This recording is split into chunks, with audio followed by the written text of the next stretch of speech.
பாம்புக்கு 2 கண்ணு, நீ பரம சிவ பெத்த கண்ணு. இன்னைக்கு நீ பாடையில போகும் முன்னே, நான் பாம்பாக உருண்டெழுந்தேன்.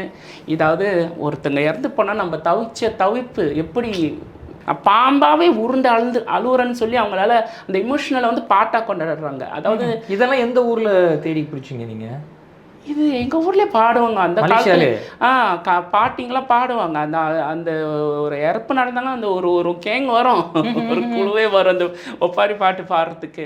அதை நீங்க மும்முரமா கேட்டீங்கன்னா இல்ல அது முடிஞ்சுட்டு அந்த பாட்டிக்கிட்ட போய் உட்காந்து பேசணும். அந்த பாட்டி என்ன பாட்டின்னு சொல்லுவாங்க. அப்புறம் வந்து இந்த ஒப்பாரி பாடல்களை வந்து சில பேர் வந்து தவறாகவே நினச்சிக்கிறாங்க. அது டெட்டு வீட்டுக்கு தான் பாடணும், அது அழுகுறதுக்கு தான். அது கிடையாது. அது வந்து ஒரு மனிதனை வந்து இறந்துட்டாங்களா அவங்கள என்னான்னு அவங்கள பற்றி பேசுறதுக்கோ ஒரு வாழ்த்துறதா கூட அந்த ஒரு விஷயத்த வந்து எப்படி சொல்லுவாங்க, மயக்க பிடிச்சி இப்போ பேச முடியாது. அந்த அந்த அந்த பாட்டு வழியா தான் சொல்ல முடியும். சொல்லுவாங்க. ஓ இப்படிலாம் வாழ்ந்தவர் அப்படின்னு. இப்போ நான் ஒரு உதாரணம் சொல்கிறேன். ஒரு அக்காவோ தங்கச்சியோ வந்து அவங்க சொந்தத்தில் வந்து அவங்க தாயோ அவங்க ஹஸ்பண்ட் இறந்துட்டாங்கன்னா அவங்க தாலி வந்து எடுத்துருவாங்க நம்ம தமிழ் வழக்கத்தில்.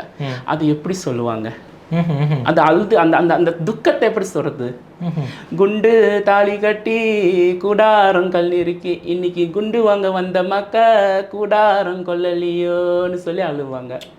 உங்களுக்கு விளங்குதா? இப்போ நான் சொல்றது குண்டு தாலி கட்டி இந்த காலில் குண்டுலாம் இருக்கலாம் அதில் சொல்லி கூடாரம் கல் நெருக்கி. கல்யாணம் பண்ணும்போது கூடாரம்லாம் நம்ம போடுவோம்ல.